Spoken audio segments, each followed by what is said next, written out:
Okay. तो last lecture के अंदर हमने क्या पढ़ा था कि इंट्रो टू डेटाबेस, और उससे बाद वाला सेकंड डेटाबेस का लेक्चर था हमारा कि टाइप्स ऑफ डेटाबेसेस, कितने तरीके के डेटाबेस होते हैं। ठीक है, अब वो डेटाबेस हमने पढ़ तो लिया, पर उसका जो आर्किटेक्चर है, मतलब उसको कैसे यूज करते हैं, कौन कौन यूज करता है, ठीक है, उसके बारे में, और उसके अंदर जो डेटा रहता है उसके अंदर कैसे रिलेशन मेंटेन होता है डेटा को एक दूसरे के साथ, तो वो हम पढ़ेंगे। तो यहाँ पे हमारे पास दो टॉपिक है, व्हाट इज आरडीबीएमएस, और दूसरा है हमारे पास डीबीएमएस आर्किटेक्चर। ठीक है, तो ये दोनों टॉपिक्स हम आज के लेक्चर के अंदर पढ़ने वाले हैं। ठीक है, तो स्टार्ट करते हैं। फर्स्ट टॉपिक है व्हाट इज आरडीबीएमएस।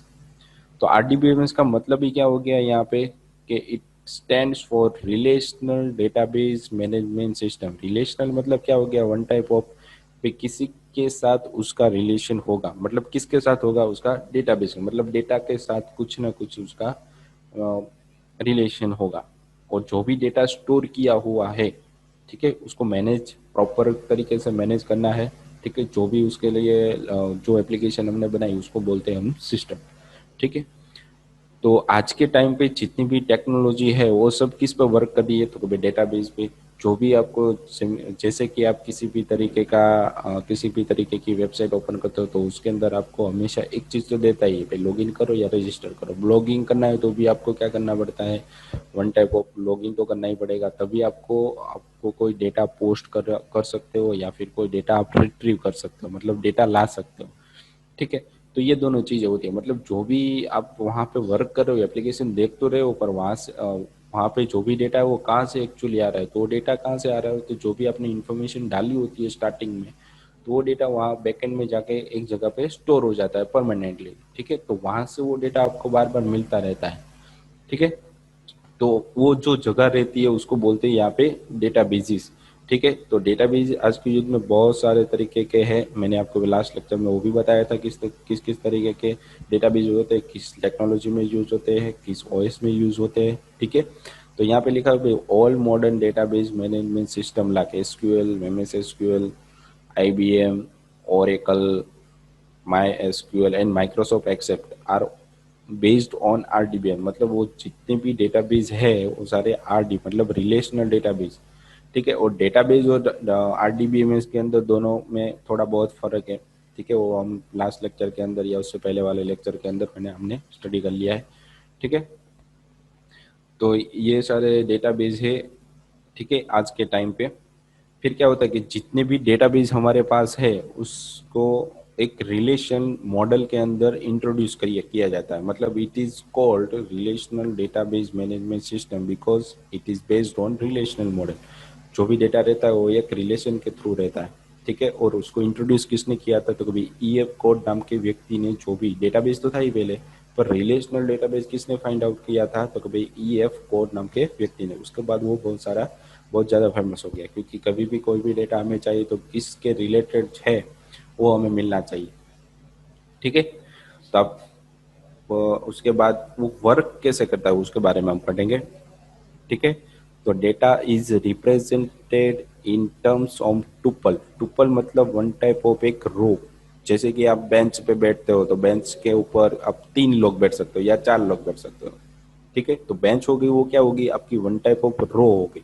उसके बाद वाली जो बेंच है वो आपकी सेकंड रो होगी, उसके बाद वाली वो थर्ड रो होगी। तो वैसे ही यहाँ पे डेटाबेस के अंदर भी जितना भी डेटा है, ठीक है, तो वो डेटा एक रो के फॉर्म में पड़ा होता है।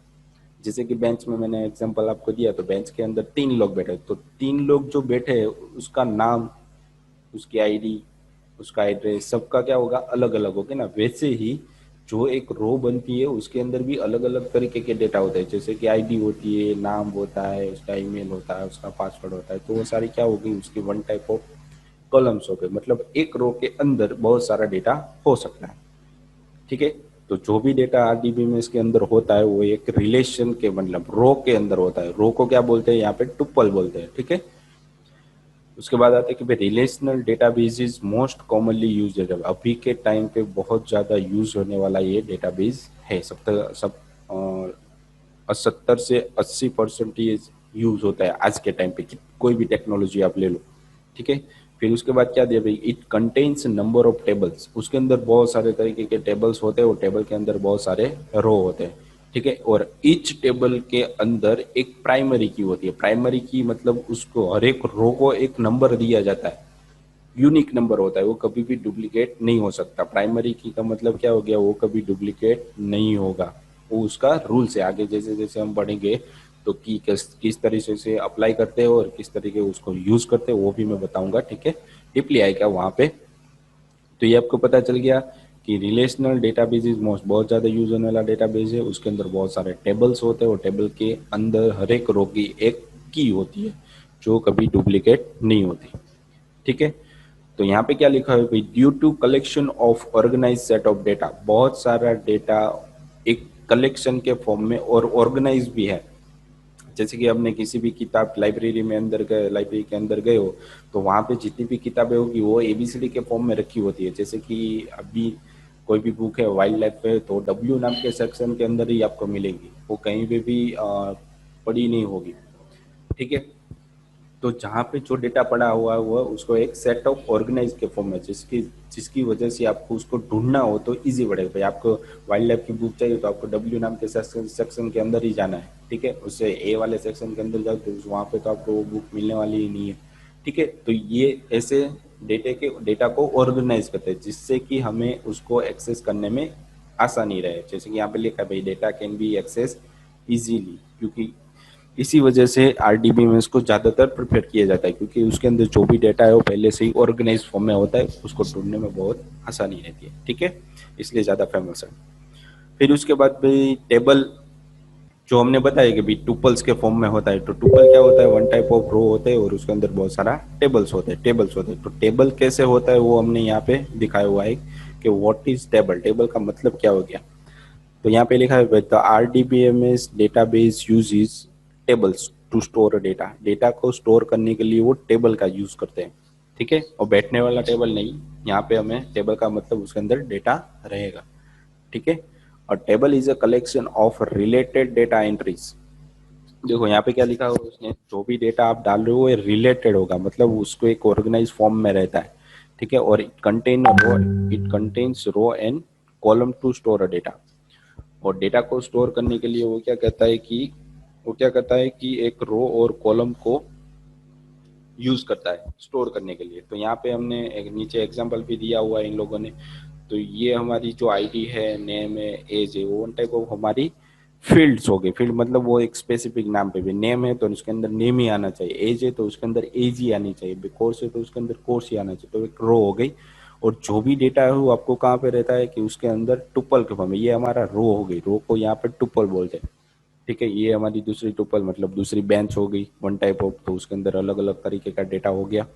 तो लास्ट में यहाँ पे 3 है, 4 है, 5 है। तो और जो कॉलम है वर्टिकली आपको जो दिखाई दे रहा है आईडी 1 2 3 4 5, तो आपका कॉलम हो गया, ठीक है। तो रो और कॉलम के फॉर्म में डेटा हमेशा ऑलवेज आरडीबीएमएस के अंदर रहता है, ठीक है। कभी भी कहीं भी कैसे भी डेटा नहीं पड़ा होता इसके अंदर, एक रिलेशन के मेंटेन किया होता है उसने, ठीक है।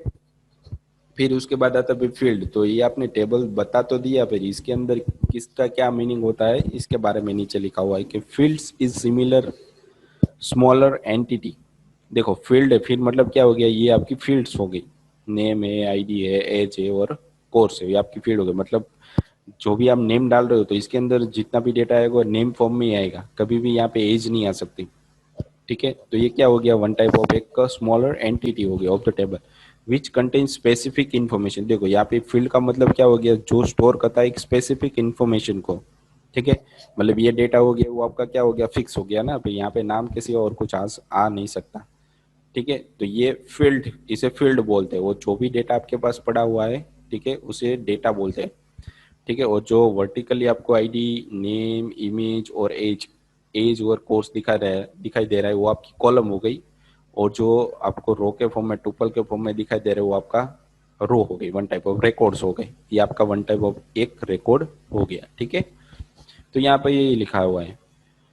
फिर उसके बाद है व्हाट इज रो और रिकॉर्ड। मैंने आपको जैसे बताया भाई, आपको यहाँ पे दिखा हुआ है तो ये आपकी रो हो गई, उसको रिकॉर्ड भी बोलते हैं। और जो आईडी के फॉर्म में 1 2 3 5 लिखा हुआ है उसको कॉलम भी बोलते हैं। तो यहाँ पे लोगों ने यही बताया हुआ है कि row of table is also called record. जो रो के फॉर्म में डेटा रहता है उसे आप रिकॉर्ड भी बोल सकते हो। ठीक है। It contain specific information of each individual entry in the table. ठीक है। टेबल के अंदर जो भी डेटा होगा उसकी एक इंडिविजुअल एंट्री पड़ेगी, मतलब हर एक की नहीं पड़ेगी। तो अगर आप इसके अंदर दूसरा डेटा डाल रहे हो तो एक के अंदर तो होने वाला नहीं है, उसके लिए वापस आपको नई रो बनानी पड़ेगी और उसके अंदर वापस डेटा डालना पड़ेगा। तो ये क्या हो गया, वन टाइप ऑफ आपकी रो हो गई, मतलब रिकॉर्ड्स हो गए यहाँ पे। ठीक है। इट इज हॉरिजॉन्टल एंटिटी, और जो भी डेटा यहाँ इसके अंदर रहता है, इन रिकॉर्ड रहता है, वो हमेशा हॉरिजॉन्टल मतलब ऐसे रहता है। ठीक है। फिर उसके बाद आता है भाई व्हाट इज कॉलम। तो column is a vertical and, मतलब वो खड़ी रहती है। ठीक है। खड़ी vertical entity in the table which contain all information associated with specific field in the table. जो भी डेटा आपके पास रहता है, ठीक है, वो क्या रहता है कि एक कॉलम के फॉर्म में रहता है। ठीक है। तो यहाँ पर एग्जाम्पल के रूप में भी दिया हुआ भी नेम है। ठीक है। तो ये नेम एक कॉलम हो गई, is a column in the above table. जो ऊपर की टेबल है उसके अंदर आपको दिखाया हुआ है कि पूरे टेबल के अंदर हमारे पास टोटल 4 कॉलम है। एक आईडी, एक नेम, एक एज और एक कोर्स। ठीक है। तो यहाँ पे आपको एग्जाम्पल के रूप में भी दिखाया हुआ है। तो ये हमने जो पढ़ा वो हमारा आरडीबीएम है, मतलब जो भी डेटा हमारा रहता है वो किस फॉर्म में रहता है, तो इसके बारे में इन लोगों ने यहाँ पे एक्सप्लेन किया है। टुपल कैसे बोलते हैं, रो किसे बोलते हैं, टेबल किसे बोलते हैं। जो हमने ये बताया ये रो हो गई, ये टुपल के फॉर्म में हमारा रिकॉर्ड हो गया, और जो खड़ा है उसे बोलते हैं हम कॉलम्स। ठीक है। और ये हमारी फील्ड्स हो गई, नेम है, एज है, कोर्स है। ठीक है। तो ऐसे आरडीबीएमएस को एक्सप्लेन आप कर सकते हो। ठीक है। फिर उसके बाद आता है कि भाई डीबीएमएस का आर्किटेक्चर कैसा होता है। ठीक है। तो डीबीएमएस के अंदर आर्किटेक्चर जो रहता है वो हर एक डेटाबेस के अंदर सेम ही रहता है। ठीक है। डीबीएमएस मतलब उसके अंदर जितने भी डेटाबेस आपकी टेक्नोलॉजी के अंदर यूज करे वो सारा का सारा आ गया, और उसके अंदर जो आर्किटेक्चर रहता है वो किस तरीके का होता है वो यहाँ पे एक्सप्लेन किया हुआ है। तो उसके बारे में हम पढ़ते हैं कि स्टार्टिंग में the DBMS design depend upon its architecture. जो भी डेटाबेस या डीबीएमएस मैनेजमेंट सिस्टम जो भी बनती है डेटा को स्टोर करवाने के लिए, ठीक है, वो उसके आर्किटेक्चर पर डिपेंडेंट होती है। तो basic client server architecture is used to deal with a large number of PC, web server, database server and other component that are connected with networks। जो भी डेटाबेस, जो भी डीबीएमएस का आर्किटेक्चर बनता है वो बहुत सारे पीसीज पे या सर्वर्स पे या डेटाबेस सर्वर्स पे या अदर कंपोनेंट पे डिपेंडेंट होता है। उसके थ्रू उसको बनाया जाता है, भाई किसके थ्रू आपको एक्सेस करवाना है। ठीक है। तो बहुत सारे तरीके के आर्किटेक्चर उसके अंदर आ जाते हैं। तो यहाँ पे है फिर the client server architecture consist of many PC and work station. Work station मतलब क्या हो गया कि जहाँ पे बहुत सारे हजारों लोग वर्क करते हैं। ठीक है। कंपनी हो गई, वन टाइप ऑफ कंपनी के अंदर जितना भी डेटा है वो आपको पीसी के थ्रू एक्सेस करने के लिए मिलेगा, और उसको परमानेंटली स्टोर करने के लिए वो लोग एक जगह रखते हैं जहाँ पे डेटा परमानेंटली स्टोर होता है। ठीक है। तो ये यूज होता है पीसी से जो भी डेटा हम एक्सेस करते हैं उसे क्लाइंट सर्वर आर्किटेक्चर बोलते हैं। जो भी डेटा हम एक्सेस कर रहे हैं तो वो क्या पे होता है, डेटाबेस के अंदर होता है। जब भी आप लॉगिन करते हो तो आपका ही डेटा मिलता है, मतलब आपको अपने रिक्वेस्ट की डेटाबेस को भाई मेरा डेटा मुझे दो, मतलब लॉगिन करोगे तब तो आप रिक्वेस्ट करते हो कि भाई मेरे पास जितना भी डेटा है वो मुझे दिखाओ। ठीक है। तो ये क्या हो गया, आपने रिक्वेस्ट दी, आप क्लाइंट हो गए, और डेटा किसको रिक्वेस्ट किया, अपने डेटाबेस को रिक्वेस्ट दी, आपका सर्वर हो गया। ठीक है। तो क्लाइंट सर्वर के फॉर्म में ये आर्किटेक्चर रहता है। उसके बाद दिया हुआ है कि DBMS architecture depend upon how user are connected to database to get their request done. देखो अभी मैंने आपको बताया कि आपने लॉगिन किया तो क्या हुआ कि रिक्वेस्ट आपने भेजी, तो डेटाबेस आपको क्या कहता है कि जो भी आपने डेटा रिक्वेस्ट भेजी है उसके अनुसार है कि आपको डेटा देता है। तो एक दूसरे से वो कनेक्टेड होने चाहिए, अगर कनेक्टेड नहीं है तो आपको किसी भी तरीके का डेटा मिलने वाला नहीं है। ठीक है। यही होता है। तो डीबीएमएस के अंदर 3 तरीके के आर्किटेक्चर है, first tier architecture, 2 tier architecture and 3 tier architecture. ठीक है। तो इन 3 तरीके के आर्किटेक्चर का हमेशा यूज होता है। फर्स्ट टायर तो बहुत ही यूज होता है, बहुत कम यूज होता है, और 2 टायर और 3 टायर मोस्टली यूज होता है। ठीक है। क्योंकि इसके अंदर 2 टायर के अंदर क्लाइंट और सर्वर का कॉन्सेप्ट आ जाता है। ठीक है। तो फर्स्ट टायर वाला कौन सा वो हम पढ़ते हैं, तो हम हमारे next topic first tier architecture की तरफ चलते हैं। ठीक है, तो इसके अंदर क्या दिया भाई, in this architecture the database is directly available to user. मतलब जो भी व्यक्ति जहाँ पे बैठा है उसको वो डायरेक्ट डेटाबेस के साथ ही कनेक्टेड है, उसे बीच में किसी भी तरीके की एप्लीकेशन नहीं होनी चाहिए। मतलब वो रिक्वेस्ट नहीं करता, डायरेक्ट क्या करता है, उसे सारा डेटा मिल ही रहा है, देख रहा है, उसी में से वो डेटा निकाल रहा है। तो ये क्या हो गया, वन टाइप ऑफ वो, उसे कोई एप्लीकेशन या अदर वेब एप्लीकेशन या मोबाइल एप्लीकेशन की ज़रूरत नहीं है डेटा का, या उसे लॉगिन करने की भी ज़रूरत नहीं है, वो डायरेक्टली उस डेटा को एक्सेस कर सकता है। जैसे कि हर एक कंपनी के अंदर क्या होता है कि एक जैसे कि बहुत बड़ी कंपनी होगी, HCL है, इन्फोसिस है, ठीक है, IBM है, तो ओरेकल है, तो इन सब कंपनियों के अंदर एक एक डिपार्टमेंट वाइज एडमिनिस्ट्रेटर रहता है। एडमिनिस्ट्रेटर का काम क्या होता है कि वो जो डिपार्टमेंट है, डिपार्टमेंट के अंदर जितने भी 200 या 500 लोग रहते हैं, उसकी सैलरी, उसका क्या काम है, तो उस सब का डायरेक्टली मेंटेन हो रखता है, उसका रिपोर्ट बार बार वो अपने जो हेड होगा उसको भेजता रहता है। ठीक है, तो ये क्या हो गया कि उसका डेटा जितना भी 200-500 डिपार्टमेंट, 200-500 लोग के अंदर जो भी डिपार्टमेंट उसके अंदर है, ठीक है, तो उसका डेटा वो फेच करे, वो सारा एडमिनिस्ट्रेटर किस तरीके का होता है, बट डिपार्टमेंट वाइज अलग अलग होता है। ठीक है, तो फर्स्ट टायर ऐसे ही यूज होता है, कभी भी इनके बीच में कोई किसी भी तरीके का क्लाइंट की जरूरत या सर्वर की जरूरत नहीं, वो डायरेक्ट डेटाबेस के ऊपर ही बैठा रहता है हमेशा। ठीक है, तो वो एडमिनिस्ट्रेटर हो गया। It means user can directly sit on the DBMS and use it. मैंने आपको भी बोला कि जो भी व्यक्ति होगा वो डायरेक्टली DBMS के ऊपर ही बैठा होगा और उसको डायरेक्टली यूज करा, उसे किसी भी तरीके की थर्ड पार्टी एप्लीकेशन की जरूरत नहीं रहती। ठीक है, any changes done is here will directly be done.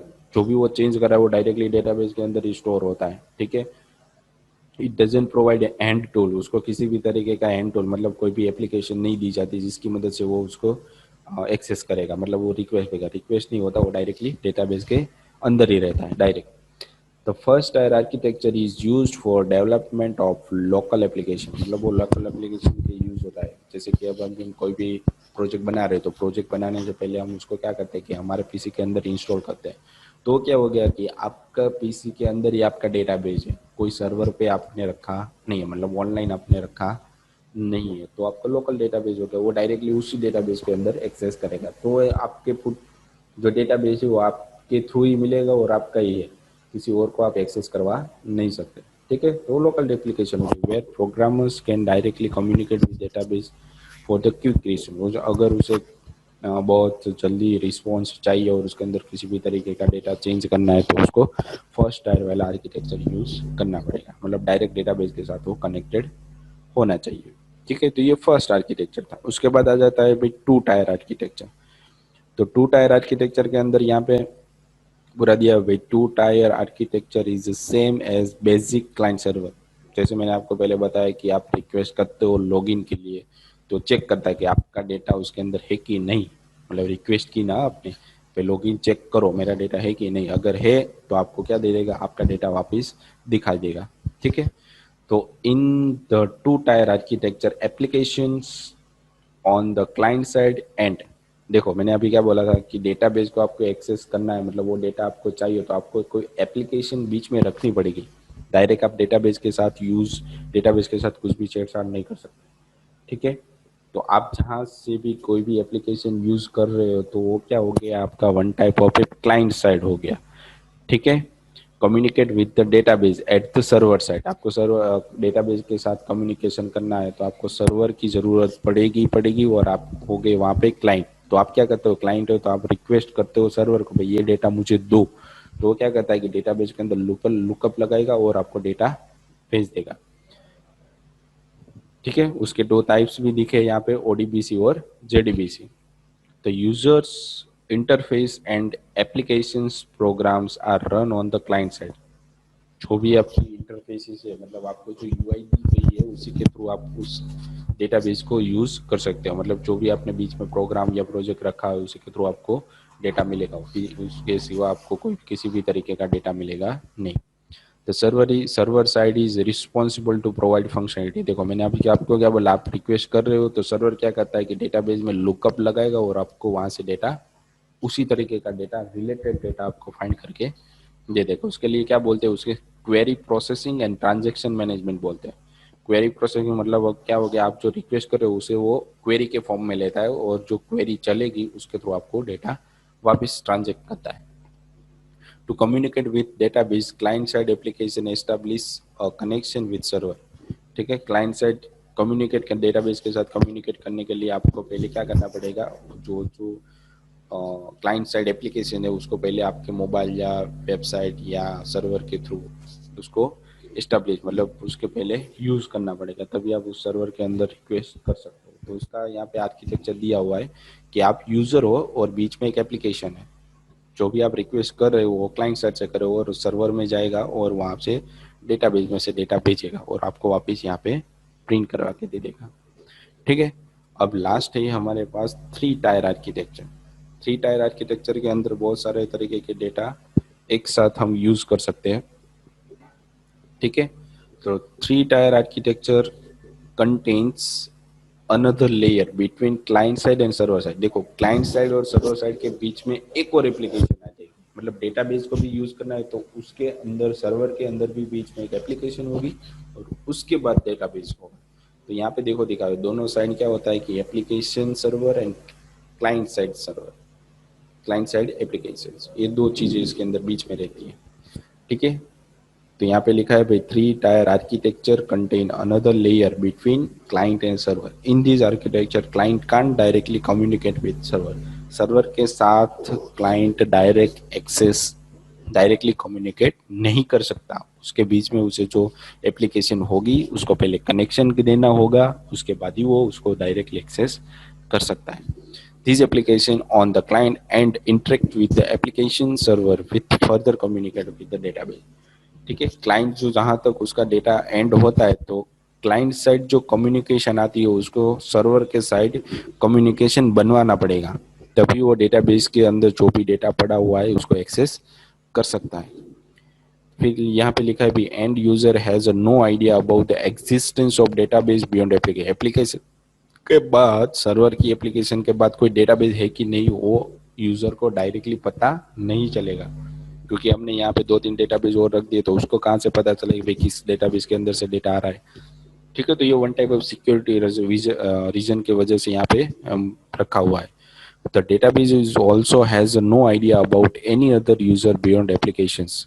ठीक है, इसी वजह से सिक्योरिटी भी बढ़ जाती है। मतलब the 3 tier architecture is used in case of large application. अगर आपके पास बहुत सारा डेटाबेस है, बहुत सारा डेटा रखा हुआ है, तो आपको कौन सी 3 टायर आर्किटेक्चर का यूज यहाँ पे करना पड़ेगा।